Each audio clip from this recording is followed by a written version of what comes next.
নমস্কার বন্ধুরা। তো 2020-22 ডিএলএড মামলার অর্ডার কপিটা সুপ্রিম কোর্টের তরফ থেকে প্রোভাইড করা হয়েছে। তো এই অর্ডার কপিটা পাওয়ার অপেক্ষায় ছিল পর্ষদ। তো অর্ডার কপিটা পর্ষদের হাতে চলে এসেছে। তো পর্ষদ এবার প্যানেল প্রকাশ করে দেবে। আর মাত্র কয়েক ঘন্টার অপেক্ষা, তারপরেই কিন্তু প্যানেল প্রকাশ হয়ে যাবে। তো তোমাদেরকে প্রথমে আমি অর্ডার কপিটা দেখিয়ে দিচ্ছি। অর্ডার কপিতে কি বলা হয়েছে: 29শে জানুয়ারি যে শুনানি হয়েছিল মামলার, এবং সেই মামলায় যে প্যানেলের পোস্টে অর্ডার ওঠার কথা বলেছিলেন বিচারপতি হিমা কোহলি ম্যাম। তো দেখে নেবো আমরা সেই অর্ডার কপিতে কি কি বলা হয়েছে। তো চলো আমরা অর্ডার কপিটা আগে দেখে নিই। তো বন্ধুরা, অনস্ক্রিনে তোমরা দেখতে পাচ্ছ সুপ্রিম কোর্টের তরফ থেকে অর্ডার কপি প্রোভাইড করা হয়েছে। তো এখানে কোড নম্বর 11 তোমরা দেখতেই পাচ্ছ, আইটেম নম্বর 50, এবং এখানে এসএলপি নম্বরটিও দেওয়া রয়েছে। এবং এখানে তোমরা দেখতে পাচ্ছ কেসটা Soumen Pal and ORS versus Shrabani Nayak and ORS এর কেস। এবং এখানে ডেটটা তোমরা দেখে নাও, 29/1/2024 তারিখে যে ম্যাটার তারই এখানে হিয়ারিংয়ের সমস্ত কিছু বলা হয়েছে, অর্ডার কপি সেখানে বলা হয়েছে। এবং অনারেবল মিস্টার জাস্টিস হিমা কোহলি এবং আসানুদ্দিন আমানুল্লাহর বেঞ্চে শুনানি হয়েছিল, এখানে বিচারপতির নাম লেখা রয়েছে। এবং আমরা এবারে দেখে নিই যে অর্ডার কপিতে কি বলা হয়েছে। তো এখানে দেখতেই পাচ্ছ তোমরা অনস্ক্রিনে যে আপন hearing the console the court made the following order. তো সমস্ত কিছু বিচার বিবেচনা করে কোর্ট যে অর্ডারটা দিয়েছে সেটা এখানে বলা রয়েছে। তো এখানে আমরা দেখে নেব 1, 2, 3, 4, 5, 6, 6টা কিন্তু এখানে অর্ডার বলা হয়েছে। এখানে কিন্তু 6টা অর্ডার বলা হয়েছে। এবং আমরা দেখে নিই অর্ডারগুলো জাস্ট কি বলা হয়েছে। আমি ডিটেলসে আজ দেখছি না, তোমাদেরকে খালি শুধুমাত্র মেন মেন টপিকগুলো বলে দিচ্ছি কি বলা হয়েছে অর্ডারে। তো প্রথমটিতে বলা হয়েছে যে 22শে জানুয়ারি যে শুনানি হয়েছিল, তো সেখানে পর্ষদকে এফিডেভিট জমা দেওয়ার কথা বলা হয়েছিল, যে কতজন ক্যান্ডিডেট রয়েছে, কত ভ্যাকেন্সি রয়েছে, সমস্ত কিছু পর্ষদকে এফিডেভিট আকারে জমা দেওয়ার কথা বলা হয়েছিল। তো সেই মতো পর্ষদ এফিডেভিট জমা দিয়েছে। এবং দ্বিতীয় নম্বর পয়েন্টে যেটা বলা হয়েছে যে এফিডেভিট অনুসারে যে 11,758টি পোস্টের যে ভ্যাকেন্সি ছিল এবং যার জন্য পর্ষদ অ্যাডভার্টাইজমেন্ট করেছিল এবং ইন্টারভিউ নিয়েছিল, তো সেই পোস্টের মধ্য থেকে পর্ষদ যেটা জানিয়েছে এফিডেভিটে যে 9,533 জন ক্যান্ডিডেট কোয়ালিফাই করেছে, যাদের প্যানেলে নাম থাকবে, এবং 2,108 ডিএলএর ক্যান্ডিডেট যারা কিন্তু কোয়ালিফাই করতে পারেনি, এটা কিন্তু পর্ষদ এফিডেভিটে জানিয়েছে। এবং এখানে কি বলা হয়েছে যে 2020-22 যে কেস, সেই কেসটা তাদের এখন ড্রাফটে থাকবে, তাদের এখন পেন্ডিং হিসাবে থাকবে, পেন্ডিং ম্যাটার হয়ে থাকবে, তাদেরটা পরে কিন্তু শুনানি হবে। এবং এখানে বলা হয়েছে যে 11,758 যে পোস্ট, সেই পোস্ট যে বিভিন্ন ক্যাটাগরি, বিভিন্ন ভ্যাকেন্সি ওয়েস্ট বেঙ্গলের সমস্ত জেলা জুড়ে, তাদের মধ্যে থেকে তাদেরকে কিন্তু পর্ষদ কিন্তু যখন চাইবে তারা কিন্তু পর্ষদ প্যানেল প্রকাশ করে দিতে পারে, এটাই কিন্তু বলা হচ্ছে।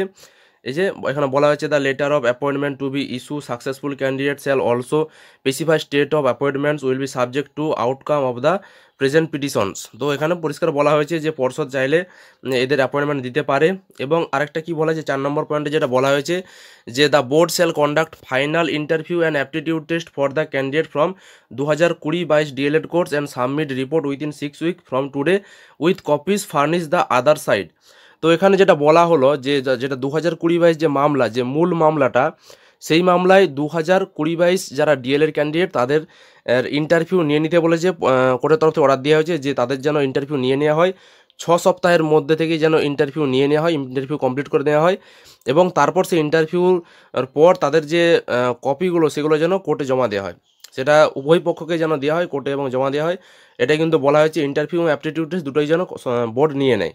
এবং কি বলা হয়েছে the remaining post shall be kept vacant and are made subject to further order that may be post by this court. এখানে বলা হলো যে যেই পোস্টগুলো ভ্যাকেন্ট পড়ে থাকবে সেগুলো কোর্ট যেরকম অর্ডার দেবে সেই অনুযায়ী কিন্তু পূরণ করা হবে। এবং তারপর বলা হচ্ছে লিস্ট অন 22 মার্চ 2024। এবং এই যে 2020-22 ডিএলএড কেস, এই কেসটা পরবর্তী শুনানি হচ্ছে 22শে মার্চ 2024। 22শে মার্চ 2024 তারিখে কিন্তু পরবর্তী 2020-22 ডিএলএড মামলাটা শুনানি হবে। তো তার আগেই কিন্তু সমস্ত কিছু ইন্টারভিউ, তারপর অ্যাপটিটিউডের সমস্ত কিছু কিন্তু বোর্ডকে নিয়ে নিতে বলা হয়েছে এই 2020-22 ডিএলএড প্রার্থীদের। এরপর পরবর্তীকালে যদি শুনানি হয়, সেখানে যদি এই প্রার্থীরা বৈধ হিসেবে ঘোষণা হয়, তারপরে কিন্তু এদের জন্য শূন্যপদ রয়েছে, এরা কিন্তু সেখানে নিয়োগ হয়ে যাবে। আর যদি বৈধ না প্রমাণিত হয়, অর্থাৎ এরা যদি অবৈধ প্রমাণিত হয়, সেক্ষেত্রে কিন্তু এরা বাদ পড়ে যাবে। তো চলো এবার আমরা দেখে নিই যে অর্ডার কপি তো চলে এসেছে সুপ্রিম কোর্টের তরফ থেকে। তো এবার পর্ষদ প্যানেল প্রকাশ করেছে কিনা আমরা অফিসিয়াল ওয়েবসাইটে গিয়ে চেক করে নিই।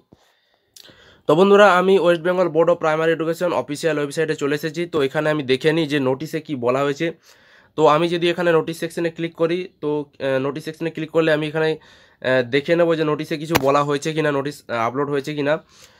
তো দেখো নোটিশ সেকশনে ক্লিক করার পর এখানে কিন্তু এখনও নোটিশ পাবলিশ করা হয়নি। আমরা যেটা দেখতে পাচ্ছি 30 তারিখে একটা নোটিশ পাবলিশ হয়েছে, দুটো নোটিশ পাবলিশ হয়েছে, কিন্তু 30 তারিখে যে নোটিশটা পাবলিশ হয়েছে এটা কিন্তু ডিএলএড পার্ট 1 স্টুডেন্ট ফর, এটা ডিএলএড এর যারা পার্ট 1 স্টুডেন্ট তাদের নাম্বার, ইন্টারনাল নাম্বার এখানে বলা হয়েছে, কিন্তু এখানে কিন্তু প্যানেলের কোনো রকম নোটিশ পাবলিশ করা হয়নি।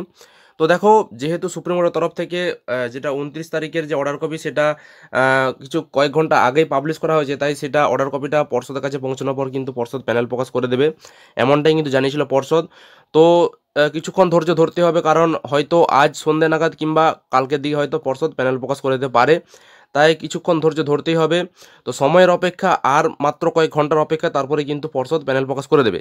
এবার তোমাদেরকে এখানে বলি, যারা ধরো এই প্যানেলের মধ্যে রয়েছে, যাদের প্যানেলের নাম রয়েছে তাদের জন্য বেস্ট, তাদের জন্য বলবো খুব ভেরি গুড, তারা প্যানেলের নাম রয়েছে তাদেরকে বলবো বেস্ট অফ লাক, তারা তার চাকরি জীবন উপভোগ করুক। এবার যাদের প্যানেলের নাম রইল না, তো তারা কিন্তু অনেকেই টেনশনে রয়েছে, তাদের মন খারাপ রয়েছে, কারণ দীর্ঘদিন ধরে তারা এরকম লড়াইটা লড়ার পর যদি প্যানেলের নাম না থাকে সেটা সকলেরই কষ্ট হয়, সেটা আমিও বুঝতে পারছি। এবার দেখো প্যানেলের নাম নেই তাই ভেঙে পড়ার কোনো কারণ নেই, এর পরবর্তী যে ইন্টারভিউ হবে সেখানে তোমরা কিন্তু অ্যাপ্লাই করবে, কারণ দেখো একবার টেট পাস করেছো এগুলো কিন্তু লাইফ টাইম ভ্যালিডিটি থাকবে। এবার তোমরা সেই টেট সার্টিফিকেট নিয়ে গিয়ে তোমরা কিন্তু পরবর্তী ইন্টারভিউতে অংশগ্রহণ করো। তোমাদের যেই যেই জায়গাগুলো খামতি রয়েছে সেগুলো তোমরা ভালো করে লক্ষ্য করে তারপরে কিন্তু তোমরা দেখবে, ইন্টারভিউ দেবে ভালোভাবে। তো চেষ্টা করো পরবর্তী যেন ইন্টারভিউতে তোমরা পাস করতে পারো, সেরকমভাবে ইন্টারভিউ প্রস্তুতি নিতে থাকো, ইন্টারভিউ প্রিপারেশন নিতে থাকো। পরবর্তী তোমরা ইন্টারভিউর জন্য কিন্তু অ্যাপ্লাই অবশ্যই করবে। তো এটুকুই বলার। তো প্যানেল প্রকাশ হয়ে গেলে আমি কিন্তু তোমাদেরকে আপডেট দিয়ে দেবো। তো আজকে ভিডিও ছিল এই পর্যন্তই। ভিডিওটি ভালো লাগলে অবশ্যই একটু লাইক করবে, বন্ধুদের শেয়ার করবে, আর চ্যানেল নতুন তাহলে চ্যানেলটি অবশ্যই সাবস্ক্রাইব করবে। এরকম আরও ইনফরমেটিভ ভিডিও কিন্তু এই চ্যানেল থেকে পেয়ে যাবে। তো আজকের মতো এই পর্যন্তই, ধন্যবাদ।